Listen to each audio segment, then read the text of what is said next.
Hello and thank you for tuning in to this CGTN live stream. I'm your host Tiran He and we're currently in the beautiful city of Nanjing in Jiangsu province in East China.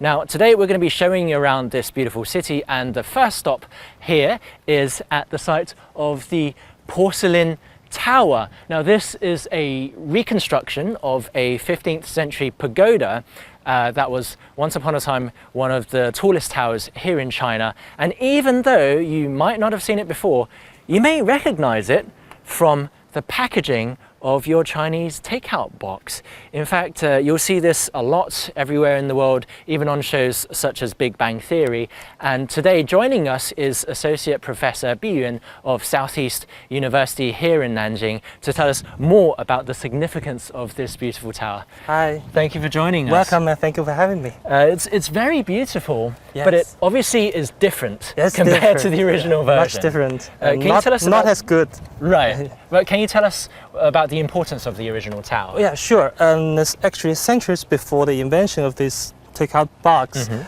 This tower was already famous to foreigners, and the reason for that was mostly because the missionaries who came to China, and they all had the chance to visit Nanjing, seeing a lot of marvels.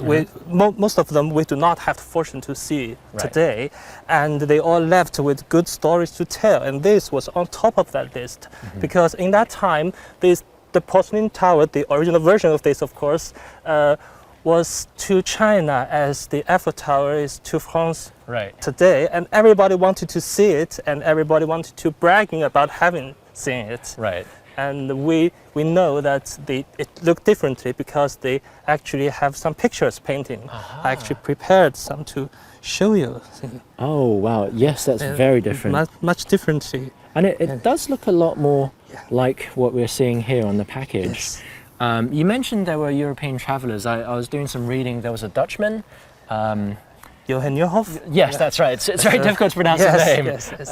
And also an Italian Jesuit priest, Matteo Ricci, yes.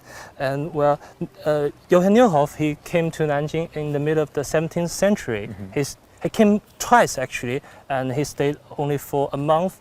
But his travel note was famously important because it was one of the first non-missionary ones that records China, and because its words came with pictures, beautifully painted pictures, the ones we're seeing now, and that was in the time before the invention of cameras, so you could only imagine. And to learn more about how this tower would have originally looked, we're going to go inside the museum now to look at a wooden model of the original tower.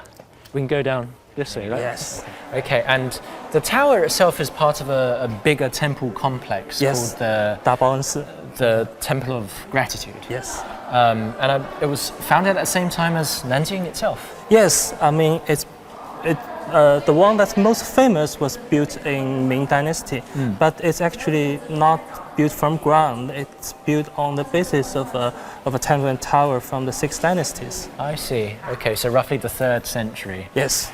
Now obviously what we're seeing here is a wooden tower. It also was originally 9 stories tall. Yes, I believe so. Yeah. And I think it was close to 80 meters tall, right? Yes. So it wasn't the largest pagoda in China, but perhaps one of. Back in 6 dynasties, definitely one of the most famous and majestic ones we have. Yeah, I mean imagine a skyscraper made of wood, you know, that many centuries ago. It must have been so awe-inspiring. Yeah, definitely. And you mentioned that there were supposed to be bells and I think wind lanterns chimes. as well.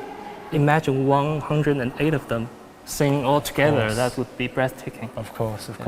And what we're looking at now is a wooden model, but it was called the Porcelain Tower. Yeah, the porcelain. And obviously it would have looked a lot more spectacular with all of the porcelain glazed in many different colors. There is actually a reconstruction in another part of the museum that we'll take you to now. Is it the original? It's a reconstruction and the original. I think perhaps they found some of the shreds from the. Wow. So it's not the whole picture, but you will get how the color would be. That is incredible, because often when we look at ancient relics or old towers, it just looks kind of like grey stone. Yeah, grey pale. Yeah. Or, you know, it's a ruin, but this would have been so incredible back in the day. Imagine that wooden replica we just saw, and times bigger with this color. Wow. On that. Because it's called the Porcelain Tower, so it wasn't just the arch, but also the whole tower was covered in I think it was white tiles? Or? It was believed to be so, at least on those pictures painted. And you can just imagine how beautiful it must have been during the daytime when, you know, the sunlight was reflected off those porcelain tiles, and at night they also hung lanterns, didn't they? Yeah, lanterns, so make sure it's always shining. It's always illuminated. And for those of you who are unable to take part in today's live stream, I just want to show you something really fun. They've got a QR code here that you can scan, and then you can point it at the arch that we see right in front of us, and with any luck we'll have something very special coming out. Oh! So we just caught a white elephant, one of the auspicious animals that you see on the gate right here. Look at it, this is absolutely amazing, and I think what this museum's done so well is that they've introduced all of these modern fun elements to, you know, museums which are usually quite heavy with history. Yes. And this will attract many more people to come and experience the cultural thing. Exactly. And I've just caught it. It's gone into my wallet. It's like a trading card game. I caught one earlier, which was a lion, and now I have an elephant. And now I have to scan it as many times as possible to collect them all. But I do want to ask you, we've got a number of animals here. Yes. There's the elephant that I just caught. Yeah. There's a lion as well. The flying goat. That's a flying goat, okay. Yeah, flying goat. And of course we've got the dragon as well. Yeah, they are Buddhist images. Well, I think they all present a certain kind of good wishes, a good symbol. Absolutely spectacular. So we have this stuff they collected from what is remained of the temple and the tower. I mean, the colors, even after, you know, so many centuries. Imagine in their prime. It's incredible. Absolutely incredible.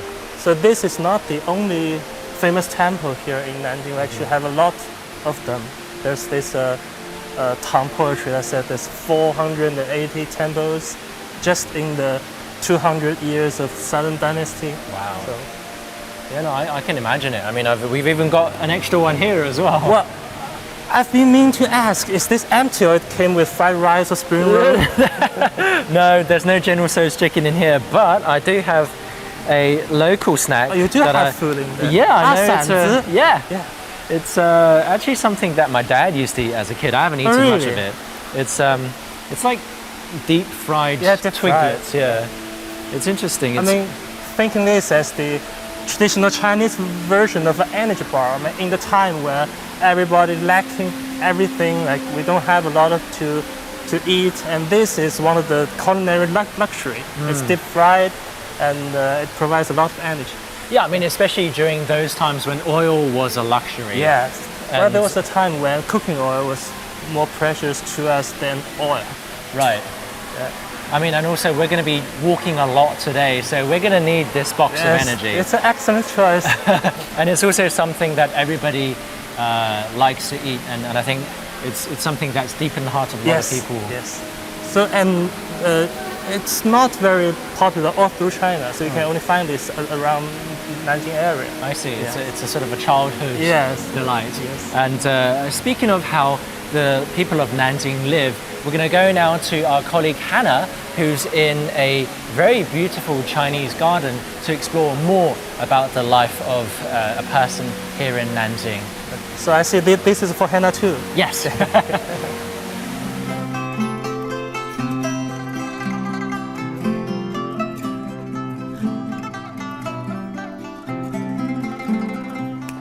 welcome to the beautiful Jianyuan Garden here in Nanjing.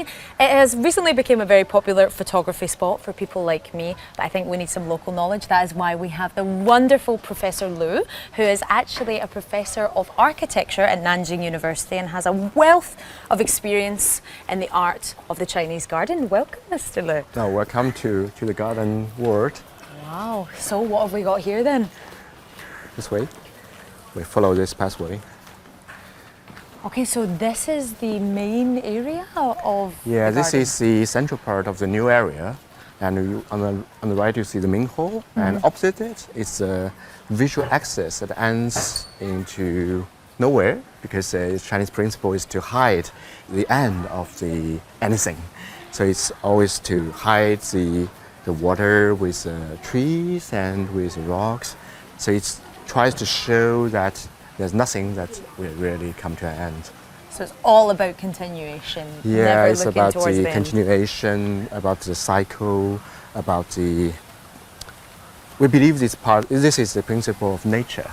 So we try to understand that and make human life also part of that nature. Wow. And here, I believe this is Taihu Rock. Am I correct? Yeah, it's a modern Taihu rock. Taihu rock is very hard to make because historically the craftsmen will put it in the bottom of the river and let the flow to gradually shape this holes over centuries. Oh, So this is the perfect selfie opportunity. Yes, it takes a lot of time Taihu and is very rare. definitely was a picture. So these holes in the rocks are made from the water. Yeah, historically it was made in that way.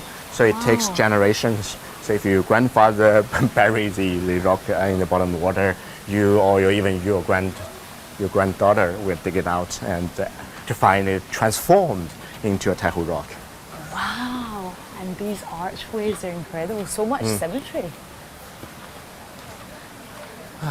So corridor is very important in the Chinese garden because in this region of China there are many rainy days. So how to appreciate the garden in rainy times? The corridor, you will thank the designer for that. Oh, so the corridors are mostly functional, just to protect Yes, you from yes. the elements. Yeah. Oh, okay, I didn't know that.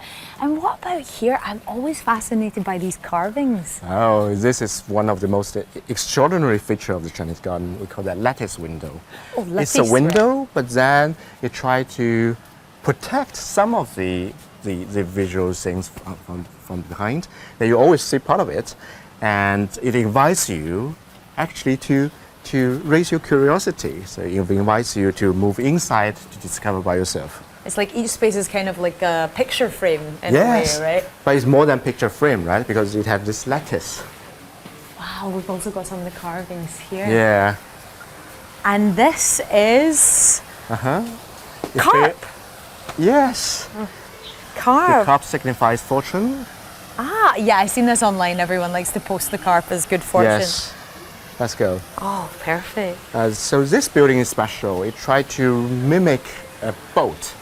So when you stand in this pavilion, actually from the outside it looks as if you are standing on a boat.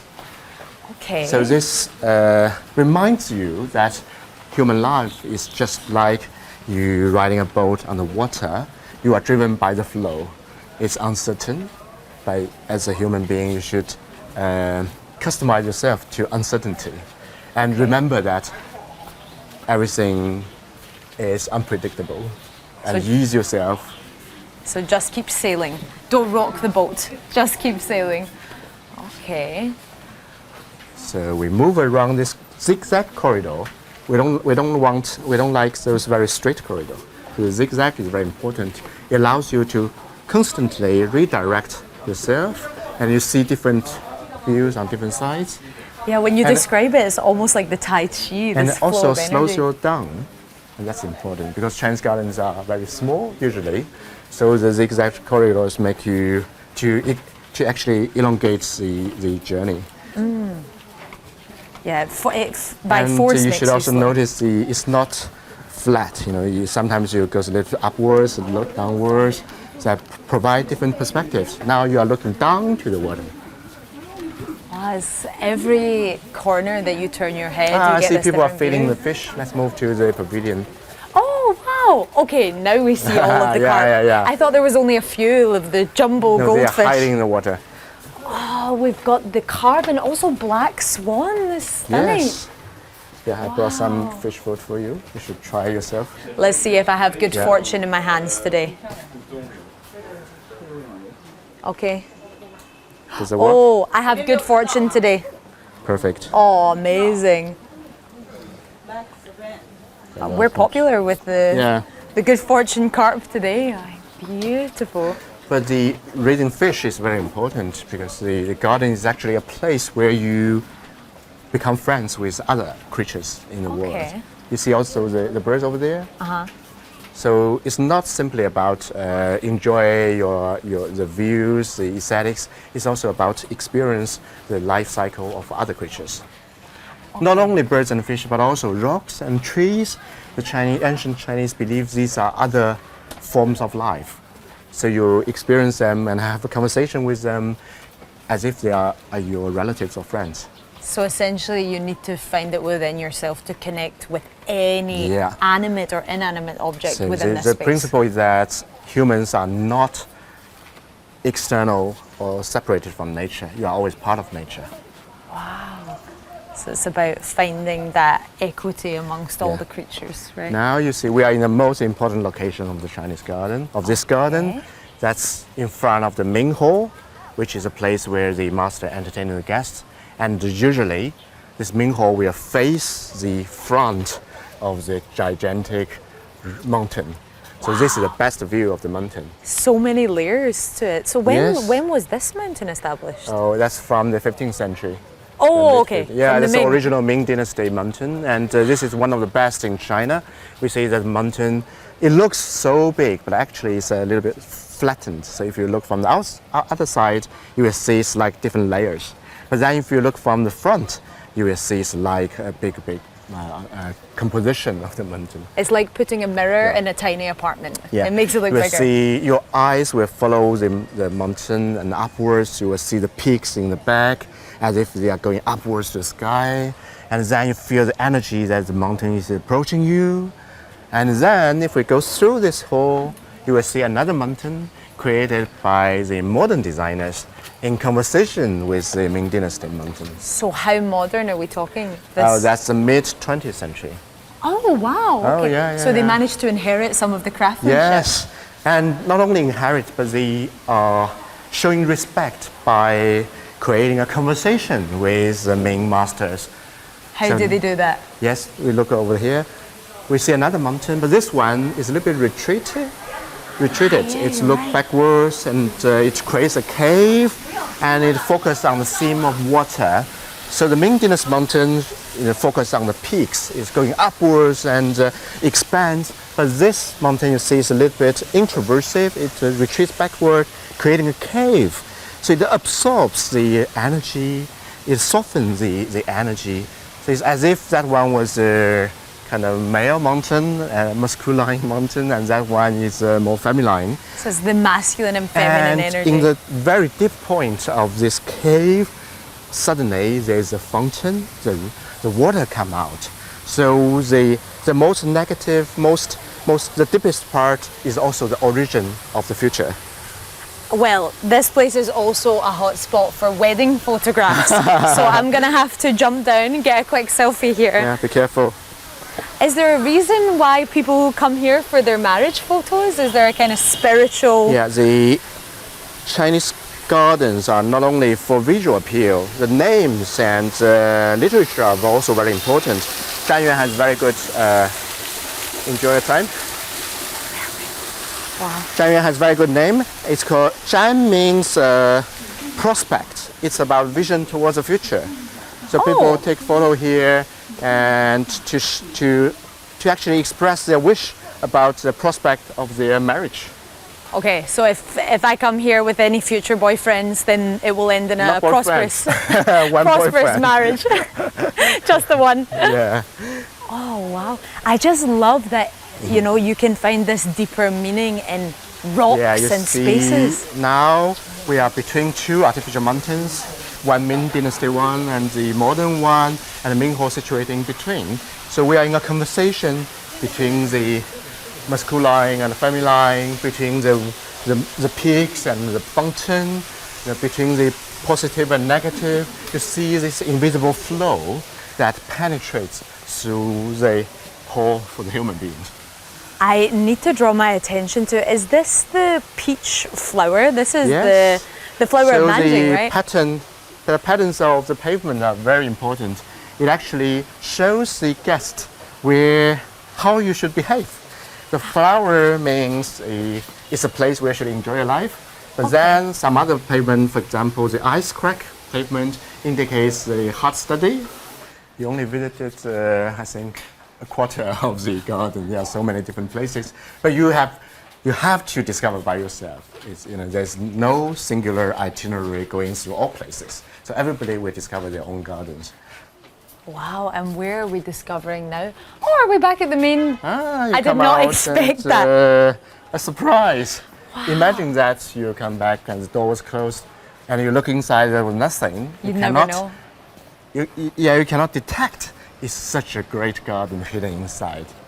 I mean, I must say, I really admire this beautiful harmony of the old and the new, and how even though they're basically centuries apart, they marry together in this very complete architectural space with, so much spiritual depth to it as well. It's really an incredible I experience. think you capture the most important spirit of the garden aesthetics, because nature does not manifest itself in space, but more importantly, the nature can be experienced by the experience of time. So time, continuity, the circle of life is the most important spirits that the garden wants to show to you and make yourself understand you're part of nature rather than outsider of it. Well, if we have any visitors coming to Jianyuan Garden, make sure you clear enough hours. Well, thank you, Professor Lu. My pleasure. I feel like we need some minutes to digest all that spiritual information, and we'll pass you on to Tianren, who will show you another marvel of the beautiful Nanjing.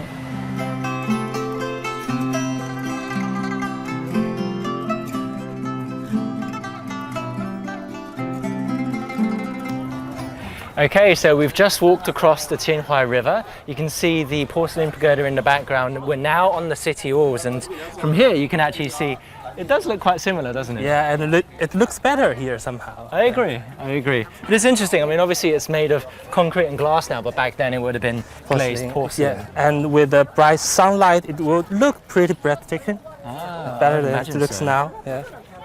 So the city wall itself, tell me a little bit about it, because it's a very large structure. Yes, I think it was built on the basis of the Southern Song city wall, but that was not much. And it took 30 years, starting from when Nanjing became the capital city of Ming China. It took like hundreds of thousands of workers.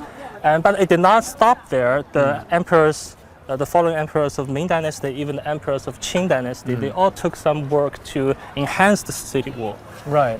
I think it's often the case that people think with the Great Wall as well, it was all built in one go. Yes, it's It was actually over many centuries. And some of the Asian emperors, what they did was to connect those great walls together. Right.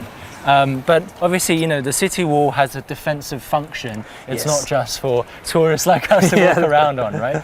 What was some of the characteristics of this particular city wall? I think we actually can have a look at its special design. Okay. It's very different from what we would have in most Western old cities, because for those cities, I believe the siege would come to an end once you breach the city gate. Right. But here we have a second, third, fourth layer of defense. Oh, I see. They're sort of like little boxes. Yes. So these are barbicans, right? Yes.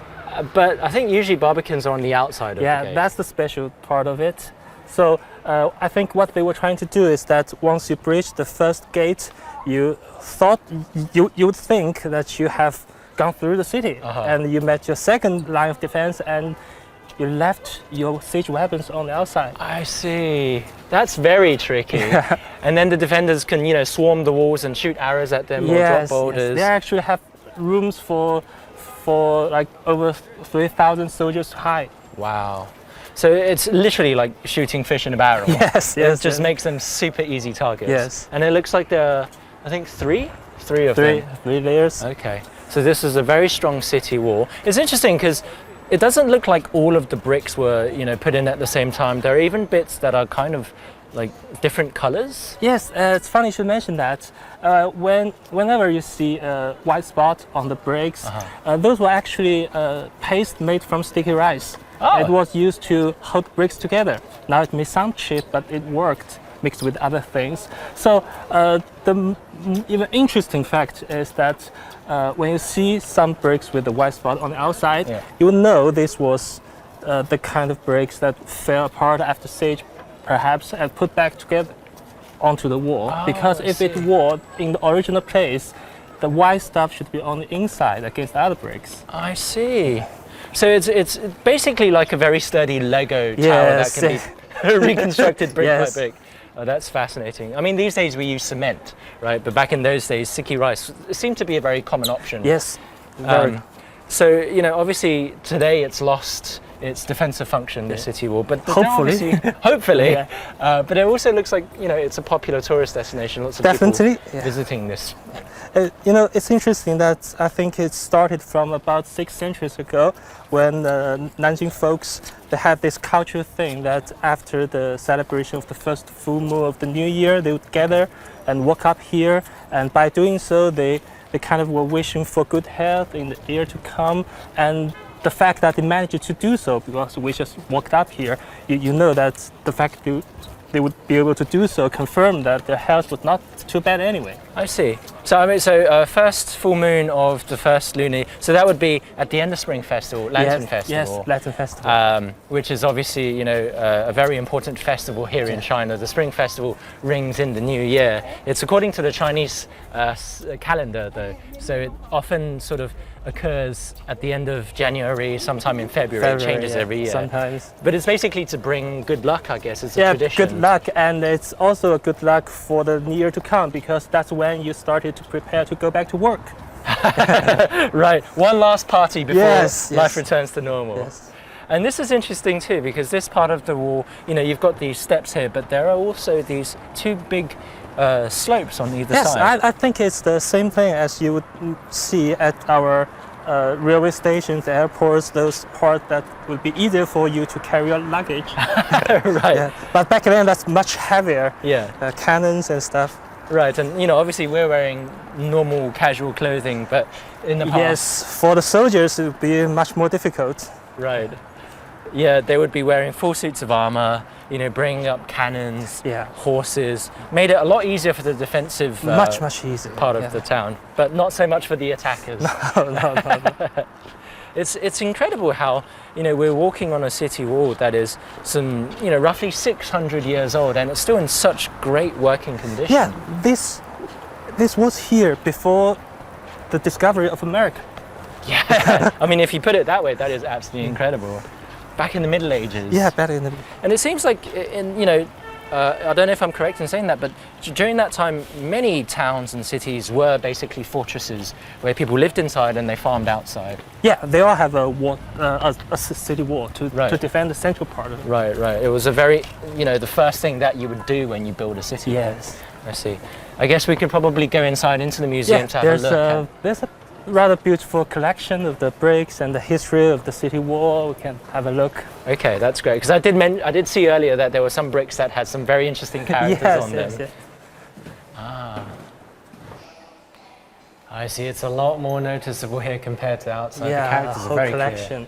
Clear. And you can see there are bricks that not only from the years where this wall was first built, but after that. I see. All those emperors, they enhanced the city wall. Right. It wasn't built just in one go. Yes. I see.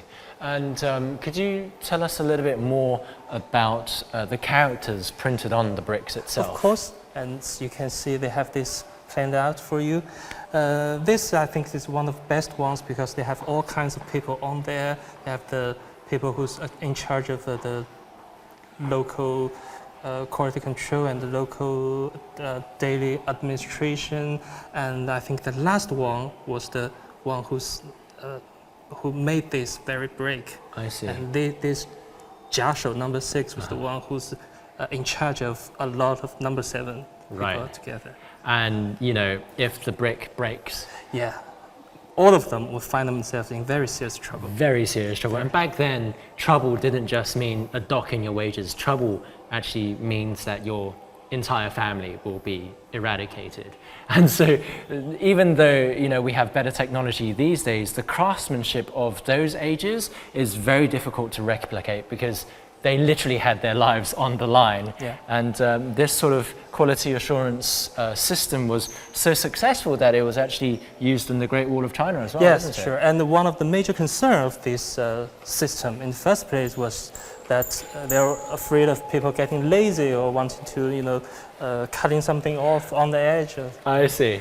No, no secretly using the materials for your own house. They want to I make mean- sure there's no breadcrumb Right. across the table. Yeah. It must have taken a very long time to build the wall. About 30 years. It's first finished by the end of the 14th century. Wow, that's incredible. And this would have been what it would have looked like in the Ming Dynasty. Yeah, just imagine how I see. expensive this would be if they were made in Lego. Well, yeah, of course, or of bricks too. Yeah. And I think in terms of location, we visited the Porcelain Yeah, Tower we're earlier, just here. and at the city wall now. Tell me a little bit about the people who lived here. Or I mean, people lived close to the wall were not very rich or politically important. They were not prestige. They were humble workers. I mean, some of them chose to live here because first they couldn't afford a better place, and second, it's close to work. right, they probably had to leave the gate Yes. very often. And the two areas nearby the gate, they actually have names that are very specific to that, Yeah, right? and very straightforward. That's the west part and the east part, Lao Mondong, Lao Mondong. Right. Speaking of which, our colleague Hannah is currently checking out life of local Nanjing people. Let's go see what she's up to now.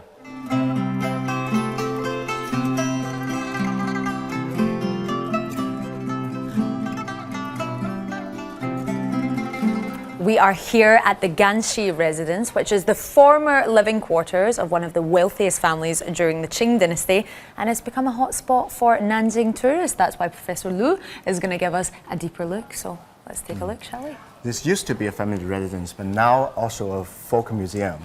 Oh, wow, So okay. it still keeps the secret of how the rich family in the Qing dynasty lives their domestic life.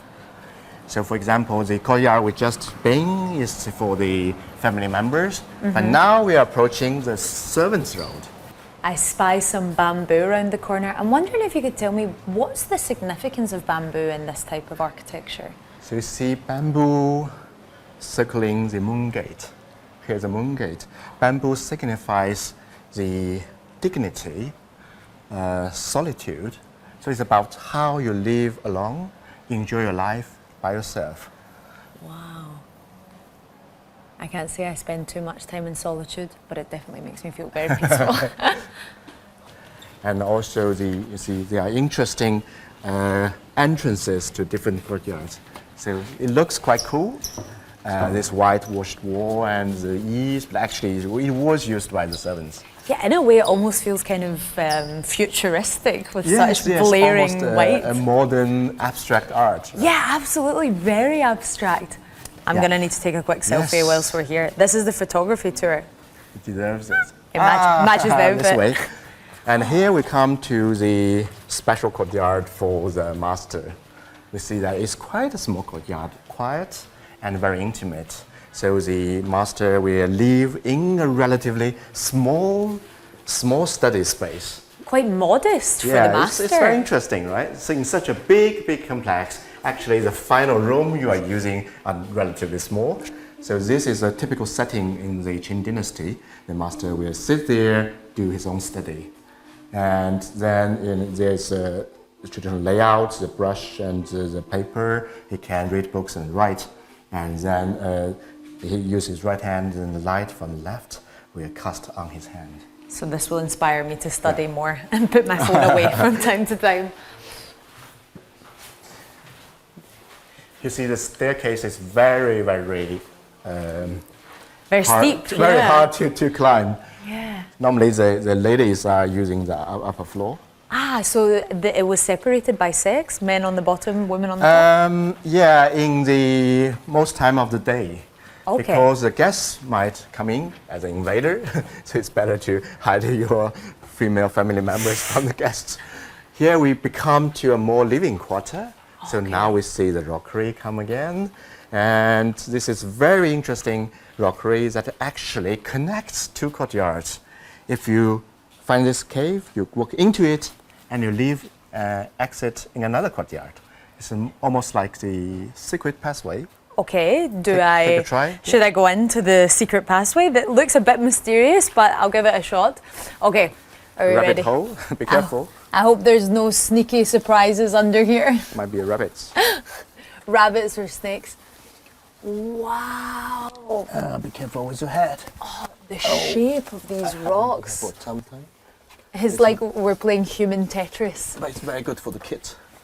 Oh, I can imagine, yeah. Kids will love it. You see. And if you look back, you even don't know where you came out. Wow.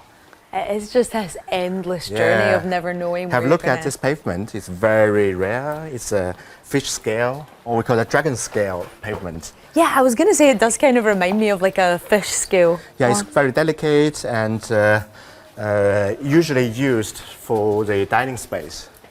This way. With this white, you never know where the doors are hidden. Wow. You see, the upper floor are more decorated for ladies. And the wood carvings, so grandiose. So normally we are approaching the master's way. So it's no longer the alley, but rather you have to go through courtyards and the halls, halls. And the number of courtyards signifies the prosperity of the family. So this one have 7 courtyards as a series. Oh, wow. So the more courtyards, the more wealthy you Yes. are. I have none, unfortunately. So thank you very much. So we're back to the garden. So we are still in the residence. So for a residence of a rich family, you not only need courtyards, you also need a garden to entertaining and to relax. So also people prefer to live with trees and rockery. Oh, yeah, I can see the rock plays a very big role in the design of this residence. So it's like a central piece here to fill you with something to look at. Do you want to take a photo? Oh, yeah, you know me. Okay, quick selfie, then we're on to the next stop. Wow, and whichever way you look at it, it's almost like you can see face shapes. Yes, and there are holes and openings that actually allow you to look through. I think this one we can't fit inside, so. Yeah. Sometimes they mimic different kinds of animals and often sacred animals. Yeah, it does make you ponder, doesn't it? So we follow this zigzag corridor, and the family residence is so big. On that side, we have a family temple over there. But this way is another series of courtyards, today used as a folk museum. Oh, wow. So how big is the residence over here? 12 to 13 meters. Wow. And here we have the Folklore Museum. This looks pretty contemporary. When was this established? Oh, this is also from Qing Dynasty. So but in recent years, we just move all the immaterial heritage craftsmen to here. But the space is the original one. So what do we have here? Here's a very interesting and just a miracle thing. We call that the silk flower. I've seen this online. It's the fluffy flowers, I think they call it online. Yes. It's actually made from the silk. Oh, this is made from silk? Because this region in China is very famous as the origin of silk. Oh, wow. We use silkworm and making silk. And then based on this production, we have this just such an art of flower making. And now I see where... You want to touch it? I want to see where it lends the name for furry. This is incredible. So how long would it take to manufacture something like this by hand? You should ask the craftsman. Oh, wow. He looks like he's a deep. master. Oh, wow. 打扰一下。 Okay, what shape do we have going on here? 您在剪什么样的形我在状？做这个花瓣子。 Oh, these are petals of flower. Oh. 这 Oh, 样子 it's the 要 chrysanthemum. 添上去的， It looks so fresh, I could make it into a tea. 要添上去的这个。 Can I touch it? Oh, it's so delicate. Unfortunately, I think I'm a bit too heavy-handed 所以 to 制作 ever. 这样一个花要多长时间呢？一天做不起来。 So even for a master like him, he cannot finish it in one day. I think for me, takes time. 3 months with my procrastination.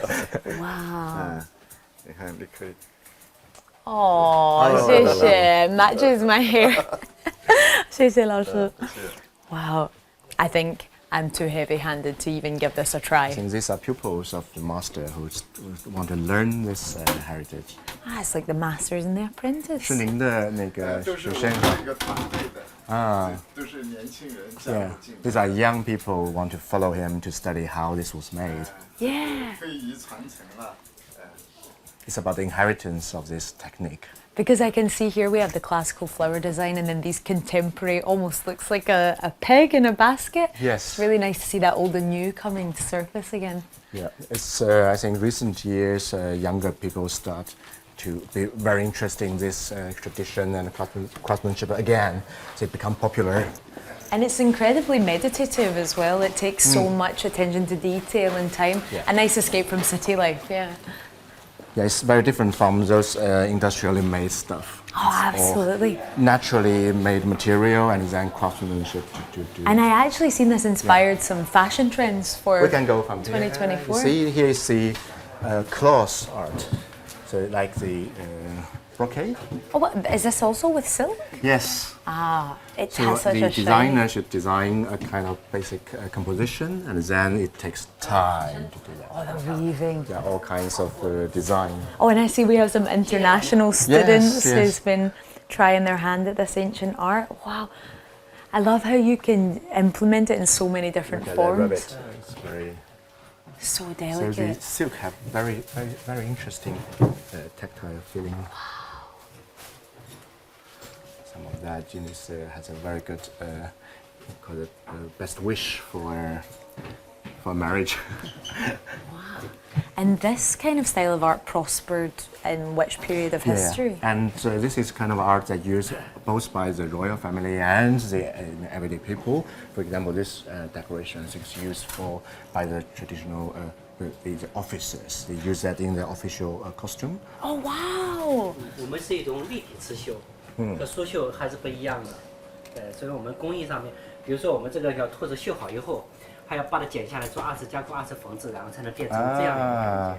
So it says they need to have two phases. First, they did it in this way, and then they cut it, and then they redo it again. So it's different stages of craftsmanship. Kind of like 而且 tracing. 我这做的是双面，上盘是绣出来的。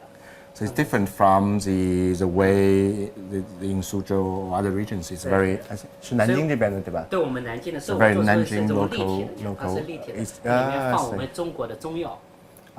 香包是吧？对。 So they use herbal medicine 你这样 inside. 的闻一下就是 No. You carry it, 这就是中药。 this smell will follow you and protect you 这就是中药。 So from fragrant. illness. It's almost like a kind of lavender scent. Very distinctly Nanjing. Take a look. Good luck, 辛苦。谢谢。谢谢你，辛苦。 Thank you. 谢谢。 Oh, with the integration of Chinese medicine, I've never I seen think what's that interesting before. is that the art becomes part of life. So people will feel like medicine it, it has different uses. So no longer about the art, the aesthetics, it also have an everyday function.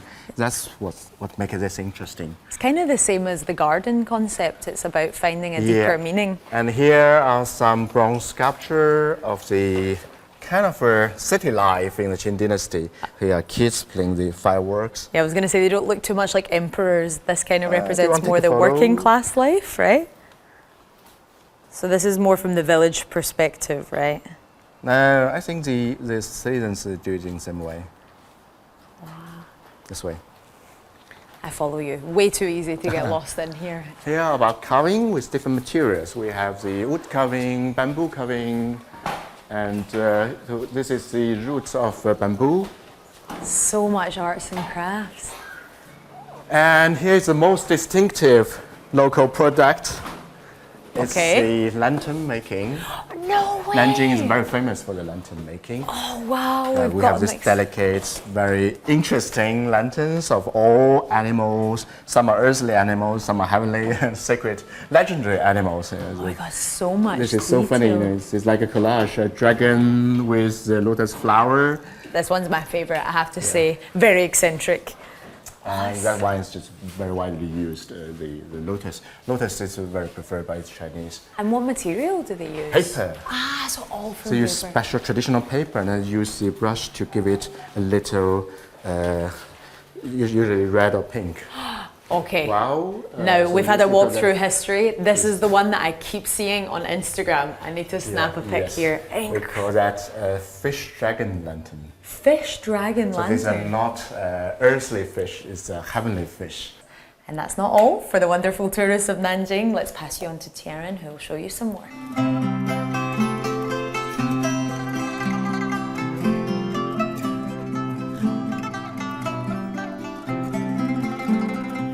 From the city wall to the palace of heavenly worship, we're joined by Assistant Professor Liu from Southeast University at Nanjing. Could you tell us a little bit about the significance of this place? Yeah, this temple is called Chao Tiangong, or literally means the heaven worshipping palace. Yeah, it was named during the Ming Dynasty as the imperial Taoist temple. Yeah. I mean, you can see how absolutely gorgeous it is in there. But it's also interesting how there are so many kids sliding down the steps. I wonder how the emperor must have felt. Yeah, it is very interesting for this might be a public, urban public space for the local residents. Yeah, you see this picture is also very interesting. It was a woodblock print in the late Ming period. And there are people practicing martial arts on this square. Oh, wow. And a lot of onlookers gather around. Okay, so the emperor's always had commoners on his doorstep having fun. Yeah, this is the Imperial Taoist Temple. Also, it has another side for the local people. For sure. I mean, it's important to have you know, temples that are accessible to everybody as well, right? But speaking of Taoist, I mean, we have a statue of Confucius here. Yeah. How does that connect? You might be Confucius with this statue of Confucius. Exactly. Yeah, because after the movement of the Taiping Tianguo, this place, this Taoist temple, was changed to Confucius temple of see. the local prefectural school. Okay. Yeah, so we can see this statue of Confucius I here. see. And how long ago was the temple founded? Yeah, the Taoist temple was initially founded in the 10th century, shortly after the Tang Dynasty. Okay. Yeah, and it became more and more important, especially during the Ming Dynasty. I see. I think it's something that we found to be the case in a lot of structures here in Nanjing, that you know they were built over many centuries as opposed to Yeah, all in yeah, one go. yeah. You can also see how you know, despite the fact that this is now, you know, inside there was a Confucian temple, but judging by the yellow glazed tiles, this was an imperial complex because only I think the imperial family could use this color. Yeah, even even the buildings were reconstructed. Yeah, we still use this yellow roof. Right. Yeah, because it was the imperial standards. Of course, of course. What is the significance of this gate? You see, the name of this gate is called Dachengmen. It's named after Confucius because Confucius is regarded and commemorated as the supreme sage teacher of great achievements. Yeah, so this gate, along with the hall in front of us, after this gate, is also called the Hall of Great Achievements. I see. If we walk through these doors, we'll achieve a lot in life. Yeah, we'll follow the footsteps of Confucius himself. Hopefully, we'll do our best.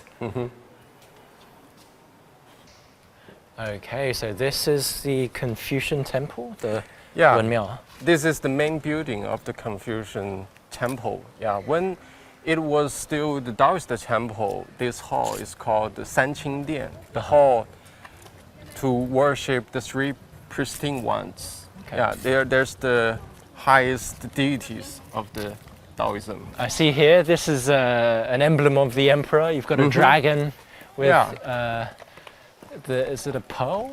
I think it might be the remains I see. of the original Ming Taoist temple. Ah. Yeah. So most of the buildings were rebuilt, but there are still some remains. Wow. That we could see the original works, architectural works, crafts. Right. Yeah, of the Ming imperial standards. But you know, Ming dynasty was only about 600 years ago, but this temple itself has a much longer history, doesn't it? Yeah, as we said, the history of a Taoist temple could be traced back to 10th century. But this site is called Yeshan.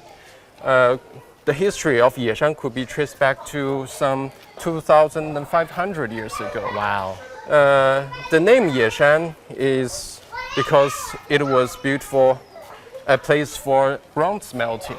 Okay. It is recorded by history that Fu Chai, the king of Wu, established a forge on the small hill, and yeah, behind this hall. Wow. Yeah, and to manufacture bronze swords here. Wow. That is incredible to think that this temple has been around for 2,500 years. So this is also a part of the initial history of the Nanjing city. Right. Because Yeshan or Yecheng, there might be a small castle to protect the forge. Do you happen to have a picture of that there? No, this is just a Ming picture Right. of this Yeshan and the Taoist temple. Right, right. But I do know that the Nanjing Municipal Museum is also within the temple grounds here. Yeah, So I guess we could go inside and see if there are any relics from of course. from the past. Yeah. And I guess there's also more as well. The temple has Yeah, it's additional called halls. Chongshengdian, another part of the Confucius temple, but it was originally the pavilion of the Jade Emperor. Yeah, in the Taoist temple. Okay. So the museum is through here? Yeah, of course. see. Please. Okay. After you. There are lots of ancient relics in this museum. Can you tell us what we're looking at here? Yeah, this is a remain of the city road in ancient Nanjing, when Nanjing was called Jiankang, the capital of the 6 dynasties. And it looks like it's not quite flat, so what's going on here? Yeah. You see, this road was made by bricks. Actually, a very expensive way to build roads. And there are 2 obvious grooves on the road. These are obviously made by the horse carriages. Oh. Yeah. It's almost like train tracks or tram tracks. Yeah. That's a very good point, because you know, when Qin Shi Huang, the first emperor, unified China, he also unified all the standards, including the width of the horse carriages. Wow. That is incredible. I mean, just to think that long ago to have this level of sophistication it blows my mind. Yeah, it's very astonishing. For sure. Let's see if there are any other interesting exhibits around here in the museum. Okay, this is interesting. It looks like people from many different ethnic backgrounds here all on one scroll. Yeah, this painting is called the Portraits of the Tributaries. They are actually the envoys from neighboring countries. Oh, wow. Yeah, it was actually a painting made during the Liang Dynasty, 5th century, and the painting, the reproduction we see, is actually a copy of the 11th century during the Song Dynasty, and it is housed in the National Museum of China. Okay. Yeah. I mean, it's incredible to think that even 1,500 years ago, Nanjing was already such an international place. Yeah, because it is still the capital. Wow. I don't even know what this is called. Yeah, this machine is called a Sphere. Okay. It was actually built for the astronomers to observe stars. It is a replica of the original piece from the Imperial Observatory in Beijing. Ah, yes, I've been there before. So how old would the original have been? Used? How old would it have been? Yeah, 600 years ago. It was firstly built in Nanjing at the beginning of the Ming Dynasty. after about 50 years ago, when the capital moved to Beijing, they built another one in Beijing. Yeah. I mean, it would have been especially important for the emperor to be able to divine the fates from the stars. Yeah, it is very important, not only because it connects with the heavenly mandate, also it is very important for calculating the calendar for average or the peasants to practicing their cultivation. Right, and for those of you at home who don't know what a heavenly mandate is, it's basically proof that the emperor is able to be the go-between, the son of heaven, so the middleman between the heaven and earth. And you know, obviously China as an agricultural civilization, it was very important to know when to plant and when to harvest as well. Yeah. This is fun. We already saw this actually in the great Temple of Gratitude. Yeah, the pagoda. A replica of the pagoda, and also the arch. It must have been just absolutely incredible back in the day. Yeah, yeah. So this gate is a replica of the original one.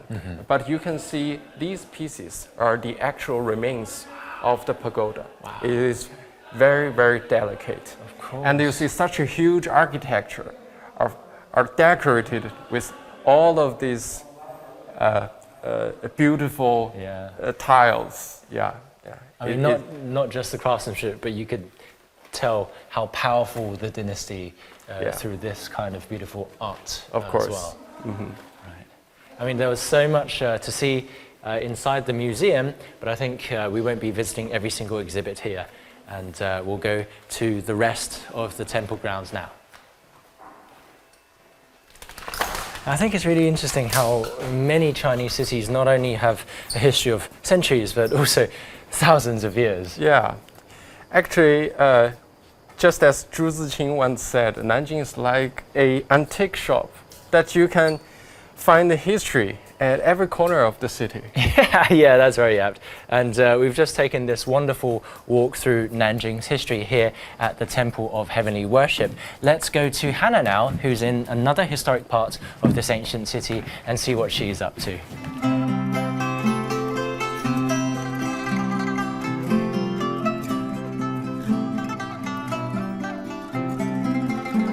Me again, and we are back at another Nanjing hotspot, and we have another local Nanjinger who's going to help be my guide on one of the most bustling streets of Nanjing. We're here at Lao Mondong, and this is my lovely friend Mia. So hi, shall we start on the road?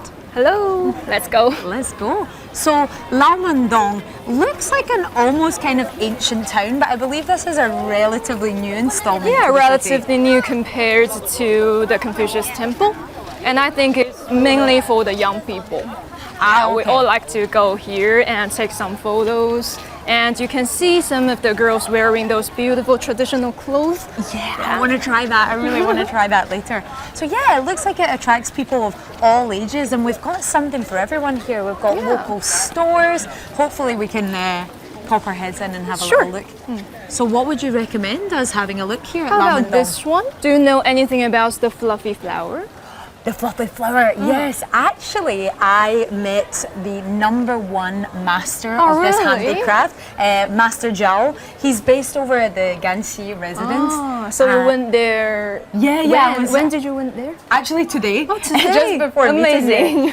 And we've seen him craft the handy flowers. He has 50 years of experience making these So fluffy he is flowers. the greatest master Yeah, he's actually in the #1. whole country. In the whole world, whole actually. world, all right. So I didn't disturb him too much, but he really looked like he knows what he was doing. Yes, you can see. Oh, Are they all made of cotton? Did Master Zhao told you anything? So it's all made from pure silk. Oh, silk. Yeah, so the fluffy might make you think that it's like cotton. Yeah, cotton. But basically they thread it so delicately, and I didn't watch for too long, but yeah, he uses his hands and technique to have this final result. But he can basically make anything, not just flowers. Purely by hand. Yeah, purely by hand. And he had some students in there as well. Amazing. And I'm very clumsy, so I just said, I will watch for now. That is so incredible. I think it's so distinct to Nanjing, so I think if anyone comes to visit here, they definitely need to give it a try. Yeah, actually, I didn't know much about it. And thank you so much for telling about the master. Maybe I will have the chance in the future to meet him in person. Well, today you're basically being a tourist in your own city. So. Yeah, but I think I know more about something else, and we will see. Well, be my guide for today. What else should we take a little look? Oh, this is the photo studio. Okay, that makes sense. I've seen so many stunning girls in the traditional costumes all getting their pictures done, so I guess it's from these guys over here. To shot your memory. Yes, Nanjing impressions. But there's just so much local handicrafts here. I feel like you let's could see this constantly get one. lost. This one is also famous. It is Nanjing Yunjing. It's a kind of brocade, a brocade. Oh, wow. But it has its roots in Nanjing. Yeah, thank you. Wow, let's see. You can see. So it's this traditional silk here? Yes, I think it's all made of gold silk, silver silk. So it's really expensive. I think there is a saying that this brocade is as expensive as gold. It's worth its weight in gold. And if you see some TV series about the emperors in the old times, in ancient times, and when he really like maybe one of his wife's concubine, he will give this as a gift. So this is really, really great gift, and others will be so jealous if you can get some of these. Okay, so if my birthday or Christmas is coming up, just know if you give me one of these, I will be very, very flattered. I will try. Try to work hard, earn more money. Wow, it is such a luxurious looking fabric, and it's really interesting to see how they integrate this fabric into different pieces. We've got the typical art installations, the handbags. Yeah, makes it a modern twist. Oh wow, this has to be my favorite. Oh. I really love this style. It's very royal looking, isn't it? It seems that you are really elegant with one of these bags, right? I try. This will be the only elegant thing about me. Wow, it's amazing to see. I think just the attention to detail and really seeing that it's been made by hand, it just really elevates the product. All of the pictures have something to do with Chinese culture. The dragon here, right? And we see some flowers. And the national flower of Nanjing is the peach blossom, right? Yeah, I think it's the peach blossom. Yeah, you can see this as a little motif in a lot of the designs. Okie dokie, on to the next spot. Not even the rain can dampen our spirits. Yeah.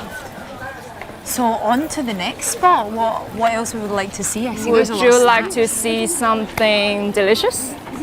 Is that even a question? Absolutely. I'm always I hungry. think you've eaten a lot during your stay in Nanjing.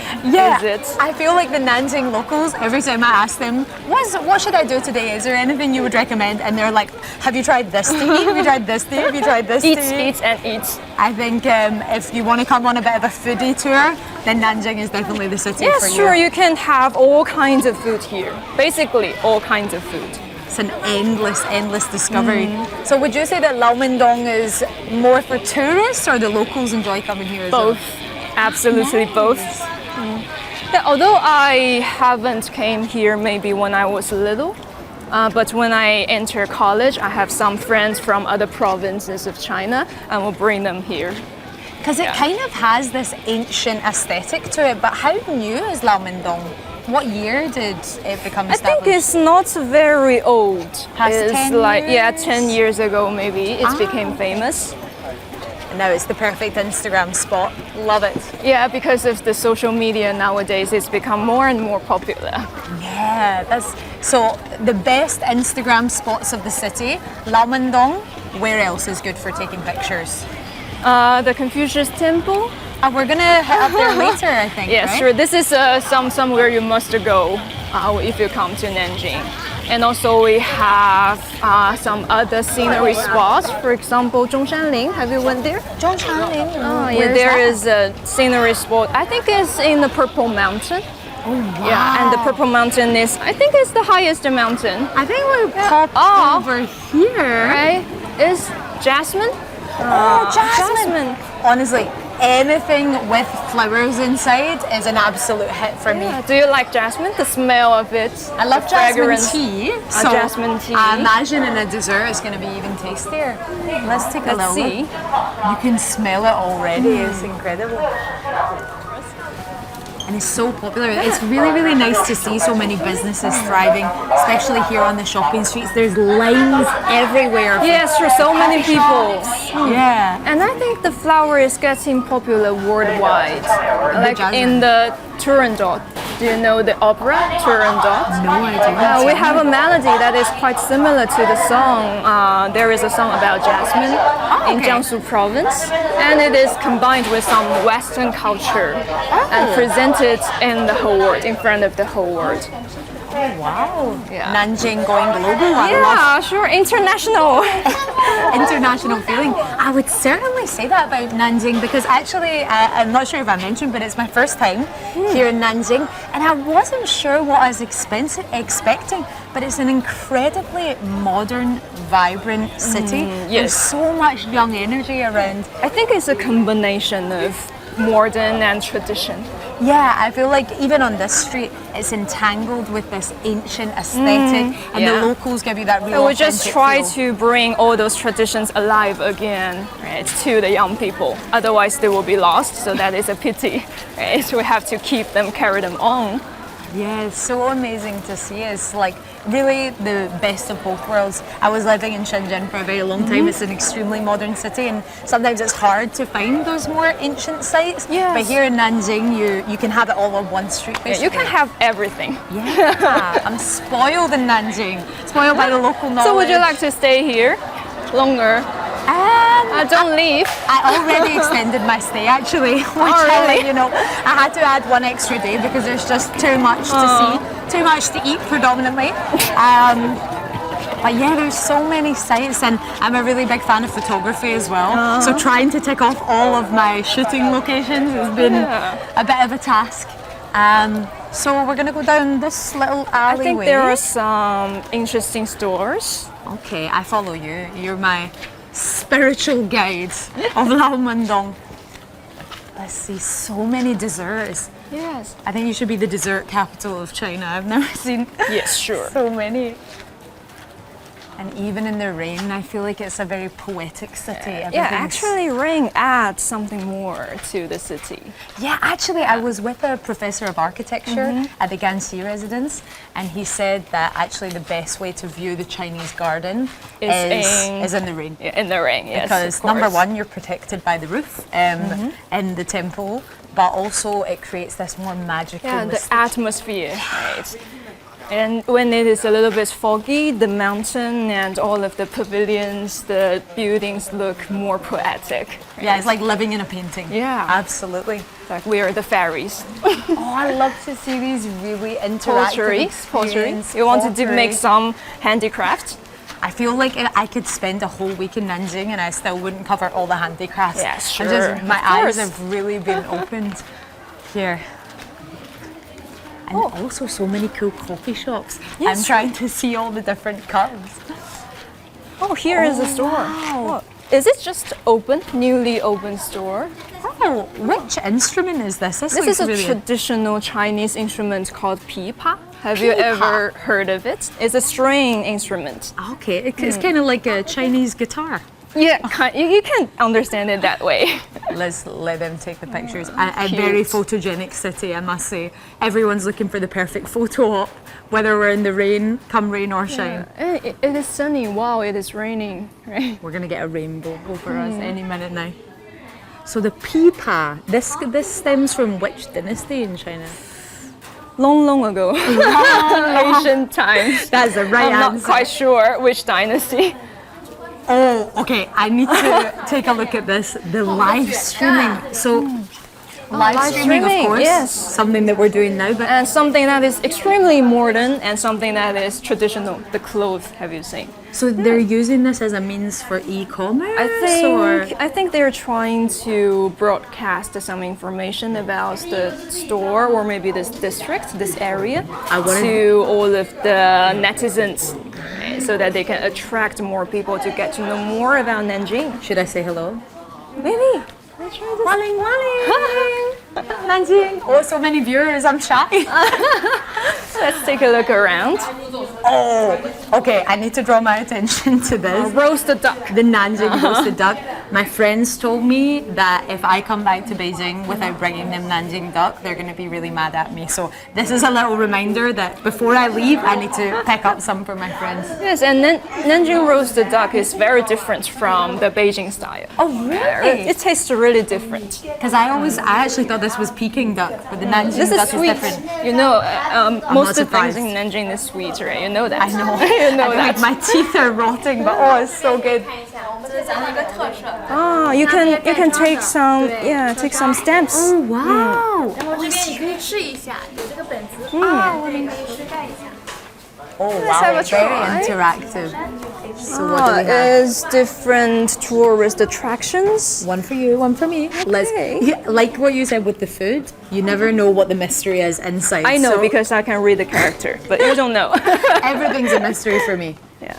Oh wow! So what do we have here? This is a temple, and it is called the Linggu Temple. May have a try.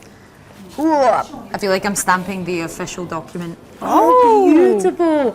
And this red ink is just so Oh, synonymous. and this is the boy here is so cute. So which temple is this? Linggu Temple. Linggu Temple. Linggu Temple. Is this also pretty close to the city? Mm-hmm. Is this also close to the city center? I'm not sure. Maybe it's a little bit far away from here. Ah, okay. So if the tourists don't have too much time, they just buy the stamp. Maybe they Yeah, can't I visit. think the temple in the middle of the city is Ming Temple. Ah, wow. Let's take a look. Temple. Take a look. Go for it.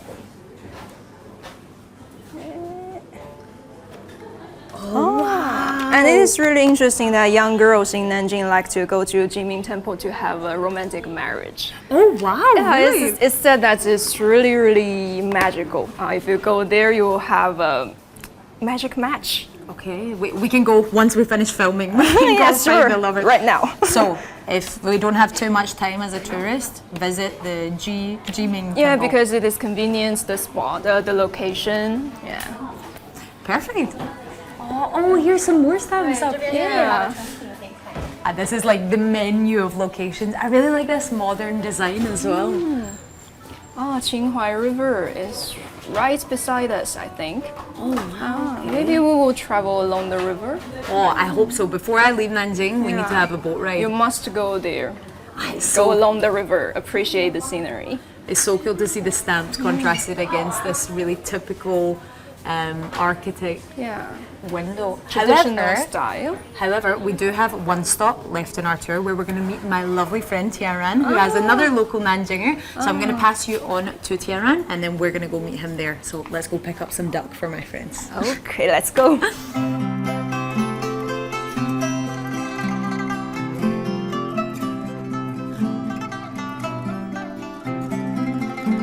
Well, it certainly looked like Hannah and Mio are having lots of fun. We've also come to another part of the old town, and we're joined by our guest. Hey, Jerry. how are you doing? Good, thank you. So Jerry is a proper local Nanjinger who's, you were born and you grew up here as well, right? Yeah. My mother's Chinese. I was born and grew up in here, so I'm very like Nanjing, this city. Right. Yeah.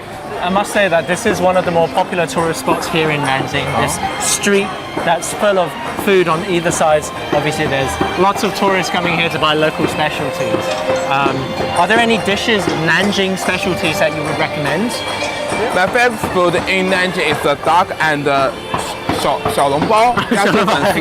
Right. Yeah. Okay, so xiaolongbao is basically little dumplings that people eat for breakfast. Many people like 小笼包 in breakfast. Yeah. Yeah. And you also mentioned yazifens, so duck blood with vermicelli. That's also a local dish. Of course. And I see that there's also a kind of a Yeah, this one is 小笼包. Ah, I see. But this looks really interesting. Oh, it's crab roe, but it's a crab roe soup dumpling.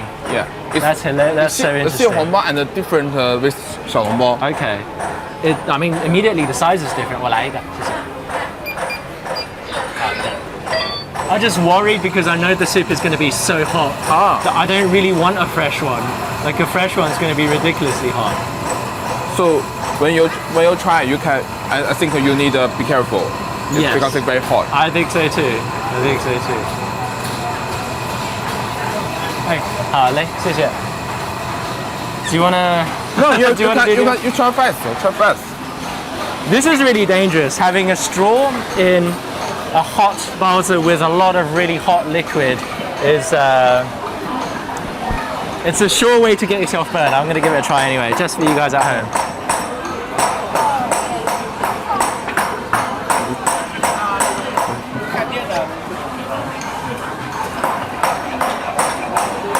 Oh, that's good. Yeah. Then there's bits of crab roe in there too. Is it not hot? It's not hot. It's actually all right. Oh, that's really tasty.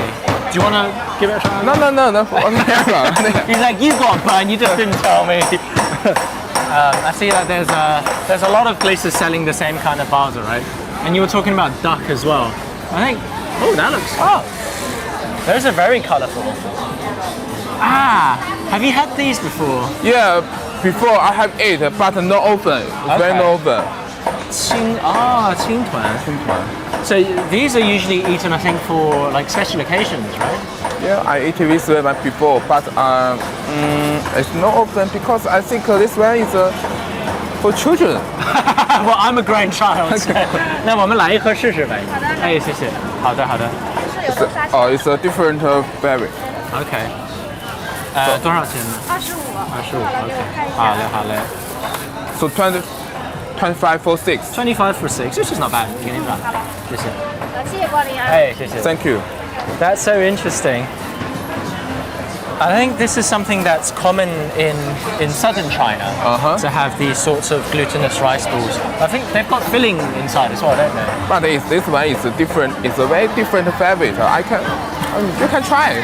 Oh, we'll try it later. We're going to meet up with Hannah in a bit, so we'll let her try it. She likes the sweet things. This view is quite beautiful. As you notice, it started raining a little bit. I think we might need to get inside soon, but yeah. This is the Qinhuai River, right? Qinhuai River. The mother river of Nanjing, like the Thames to London. And I notice also you've got this picture. I have a picture for 100 years. This one. Oh. Because it's different. It's too dark, and this one is no. Oh wow! So this is this view 100 years ago. This is the Qinhuai River for 100 years ago. To be honest, it looks almost exactly the same. Like the pagoda's still there, the structure's all the same height. There's some more decorations here, and the boats are different, but otherwise it's the same. Yeah. Okay. It's interesting because it was built at the same time, pretty much as Nanjing. So this bridge has had a very long history. I think this bridge has many years of history. Yeah, for sure. Hannah also is going to be meeting us here. We've just got to find out.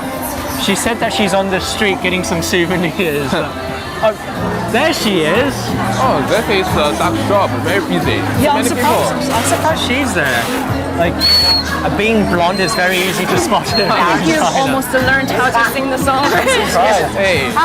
确定吗？ What are you doing? 全国各地都可以寄，不管你寄哪里都行的，可以寄。发展北京。可以到，今天到，明天就能到，可以的。OK， 谢谢你。没事。放在这儿啊。好。So Nanjing duck, absolute delicacy. These guys can send it to Beijing within like 2 days. Yeah, I mean, you can see all the delivery boxes. Yeah. So I wasn't expecting you, of all people, to get that. Yeah, I just seen the massive line of people, and this boss, she said we can send anywhere in China. So go for it. This is for you. Oh, what do we have here? They're rice dumplings. Oh wow, it's like colors of the rainbow. Yeah, but Jerry was saying earlier that this is for children. All children at heart. Well, I have a young really spirit. sweet. Okay, you guys choose your favorite. This one is for you. This is the most It's a very different traditional one. flavor. Ah, wow. And I will try another one. You could take one of the nice pink ones. Yeah, choose whichever one you Whichever want. one you want. Whilst you're sipping it. Just having a nice drink. So it seems that we haven't even scratched the surface of the Nanjing cuisine. You guys have been on quite the tour. This is great. It's kind of savory and it's sweet at the same time. And there's bits of crab roe that literally get sucked through the straw. That sounds right up your street. Yes, it does. So what is your favorite food of Nanjing? Duck and 小笼包。 yeah. Yeah. Yeah, we were talking about it earlier because like I read that Nanjing is often nicknamed the duck capital of China. Yeah. Duck capital. Duck capital. There is no single duck that can go away from Nanjing alive. My friends told me this. This is why I had to send it back. Like these massive boxes, she told me, anywhere in the country, no problem, Oh, that's we'll send amazing. it to you. I mean, that's just like honestly, Chinese e-commerce is absolutely incredible. You get anything almost next day delivery. That's nice. Do you guys want to find somewhere to get away from the rain because it's starting to pour a little bit? I know my hair looks terrible. You don't need to hint anymore. I think maybe we could get something a bit more substantial, Yeah, some I proper think so grub. too. What do you think? Do you have anything in mind on this street that would be good for us to try? I think we can find all about the local foods, and there we have a restaurant where we can have a try of all kinds of traditional Nanjing food. Would you like to go in there? Absolutely, let's do Hey. it. What is the name? I guess it's right there, Qifangge, right? Qifangge. Let's go. Oh, yes. Should we go and grab a table then? Oh, I might need to save a bit for you. This Is it decent? amazing. Really good. Do save it. I'm still working on this baza. I just love the straw inside it. I didn't know what to expect. Oh, let's take We this can one. just we'll grab one of these tables. That looks good. Because Oh, perfect. nice. What's pizza? I guess we could get the set menu, right? Because that looks like it's got a lot of local food. That's a bargain as well for that price, for that many dishes. Let's do it. 你好，我们想来份套餐。Oh, awesome! Thank you. Nice. This looks incredible. Oh, nice, lovely. Oh, we got 2 sets. Great. Oh, wow. 谢谢谢谢。 Tiara will want to share with me because I eat less. So Well, you can you eat can more. have this. I was going to ask, I was thinking, is this like Chinese American food? It is a Chinese American food takeout box, So what's the. but you would have seen the pagoda already. Ah, right. It's based off the porcelain tower that's here. Oh, okay. And it's really interesting because this box was originally designed to hold oysters because it's waterproof. And Okay. then now it's I can holding. see that in the Now it's holding a gift for you. You can open it and check it out. While we eat the rest of this. I guess. Wait, what is this? It looks like a deep fried spaghetti. You guys should know what this is, right? What is that? 馓in Chinese. 馓子. You can have a try. Okay. Kind of like a What's twiglet. it like? How do you feel? It basically dissolves after the first crunch. Yeah, What is it? it's been swimming in its Yeah, oil for a I while. used this one before, but I'm very no open. Ah. Yeah. Yeah, this is something that my dad used to eat as a child. Oh, thank you. But especially because back in those days, oil was a bit of a luxury. To have something as calorific as this was a was a rare treat. Not diet friendly. I'll keep the box. I'll But keep the box. I think we should try the food while it's fresh. This one is duck. It's my favorite food. Of course, you go straight for the duck. I am gonna I go. think you can try this one. Is this sweet? Yeah, because And your favorite red bean in here. Oh, this one is very very sweet. and that's with a lotus. These balls, right? No, this is sticky bowl. Because I've seen these thick soups on Oh, do you all the think? dinner Oh, do you tables in Nanjing. Let's give it a try. That's delicious. It's salty, but not like overly salty, and the meat is incredibly tender. And it's not as fatty as Peking duck. Yeah. Because Peking duck has a thick layer of fat between the skin and the meat. Yeah. And that's what needs to be drained when they roast it. I think this is diet friendly. Yeah. Oh, you don't eat duck. She's I vegan, don't but eat we'll have vegan, all of it. yeah. Enjoy it. Yeah, so we will finish the duck. What do we have here? We've got some very like. What is it? Oh, that's tofu. Is this tofu or It's noodles? tofu skin. Oh, okay. It's tofu skin. What is that? Wow. That looks like I think this is a vermicelli What's this? Oh, with the little baby shrimp. Yeah. This is rice noodle. it's rice noodle. Rice noodle with some baby shrimp. Oh wow, okay. This tofu is incredible. So decent? fresh, so creamy. I'm just gonna steal. Oh, go for What's it. this on top? Is that ginger? I think this is fresh ginger. Let's give it a try. You're eating ginger with tofu skin. That's a novelty. Don't knock it till you try it. That's a novelty. So fragrant. Like a palate cleanser?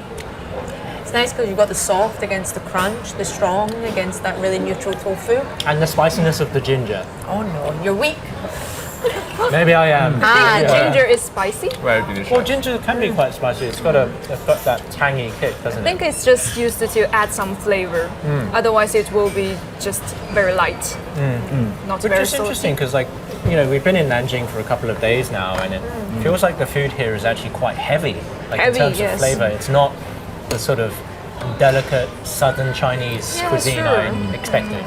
Yes, because in Nanjing you can try a very wide variety of food. Yes, all kinds of foods from the northern part and the southern part. You can even try some traditional Sichuan cuisine here in Nanjing. Well, you get that all Something around. that is Very really localized. spicy, right? What else have we got here? We've barely scratched the surface. What's in, this looks like a not. That looks like meat. Yeah, like what's, xiaolongbao. what's in that?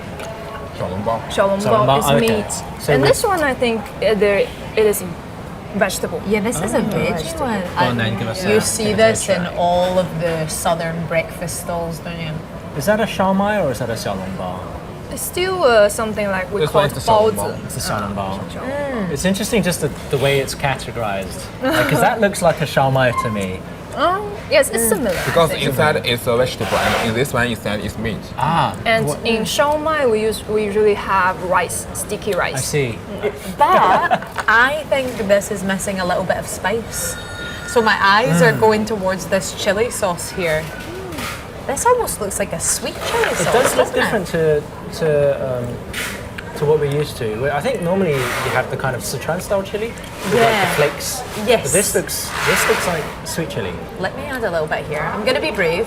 I'm a spicy girl. I think I can handle it. Novelty way to eat. Oh my god. So if I want to ask the waiter to add more spice, what is like a local Nanjing phrase for me to be able So to you ask? want satay? Yeah, I know. I want spicy. Okay, that's. I can teach you one test. Okay. 还要辣油 Ayo. Yeah, this one. Layo is like Layo. a chili oil, right? Layo Layo is- refers to the chili oil, Yeah. and ayao means do you want? Do you want or Do you no? want chili Yeah. oil? How's my accent? Ayo layo. Yes, that's it. Not bad. Yeah. Kind of aggressive. Yeah. It just sounds like you're asking for aloe vera. Alioli. Okay, let me put my my big talking to the test. What's that? That looks really interesting. I think we have stuffing in there. Is this the yuhua stone? Yuhua stone, yes. Ah, it looks similar. Yuhua as in rain flower. Rain stone. flower. They're basically like little colourful pebbles that you get in the river here. And a lot of people grew up playing with them, like with marbles. Ah, But like now you have to buy them in the shop because they're all gone. Oh, But this is made in the shape of one of those And stones. when I was a little girl, actually, when I walk by the streets, you can see those little stores where you can buy these stones, and you will pay 5 yuan, and you can grab as many as you can. Oh wow. What? Sounds like a good deal. This is definitely way tastier than a stone. There's black sesame inside. It's nice and cool. Do you want to go for it? I love a bit of black sesame. Go for it. It does. It almost looks marbled, doesn't it? Yeah, hence the name of the dish, the yuhua stone. Wow, look at that. Okay, I'm gonna give a big bite in the middle. Is this good? Because you were literally just going at it the whole time. Because I'm hungry. Okay, sure.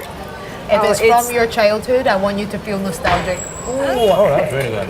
I think it's sesame. Is it sesame? Black sesame Oh, against black that sesame. glutinous rice is just a marriage made in heaven. Oh, Is it's that- so decadent. Is that rice noodle or is it jelly? Is it like jellyfish? It Does tastes taste like jelly, It tastes like it's jellyfish. but I think it's made of rice. Yeah, I think it's rice noodle. Oh, okay. Oh, it's delicious. I mean, it's got that really nice, bright, clean taste. And then Yeah. like the little shrimp on top just give it a nice savoury note. It's really like a good. little bento box which shows all the layers of cuisine that you can try. You've got Yeah. that like very decadent black sesame, you've got that pungent sweetness in the soup, the seafood, the meat, it's something for everyone. There's a lot of round stuff, I realised. Coming full circle of our trip in Nanjing. Oh yeah, for sure. I mean, there's so much symbolism in round things in Yeah, China. and round has a very good meaning, I think, in Chinese culture. Yeah. It's like reunion, right? Exactly. Uniting the Happy four of us. ending. Absolutely delicious. It almost looks like a patty, you know, that you would put on toast. Yeah, I can see the meat, so I'm just gonna. I was thinking, maybe if I'm lucky it's red bean, but I think that's going to be the meat. Oh wow, yeah, it's like a pastry. Have a try. Oh, thank you. Whoops. I was gonna say, this is the way you eat soup dumpling. I was going to say you should be a pro of the xiaolongbao. Well, when you eat soup dumpling, normally you make a little incision and then you pour the soup out it, into yeah. your soup. Otherwise, if you suck it out through a straw, you just burn yourself. Salty. Salty. Oops. It's a bit slippery. You're at war with this. So I think you suck out all the juice of this, and then I think we should probably get heading to our last Yeah, stop. I think the rain's letting up a little bit as well. This is beef. Oh, really? That's very rare. I've never That's had beef beef. dumpling before. Beef? No. It's like the Shalom Bao King. All different forms. I'm done. We full? Yeah. Yeah. Okay, let's go. Thank you guys, lovely meal. Shall we take this? I think we can leave it for the cooking staff. I'm sure they'll appreciate some extra snackies. Oh, that beef. That was good. You feel like you got your muscles Oh, yes. growing. Oh, yes, I got my protein.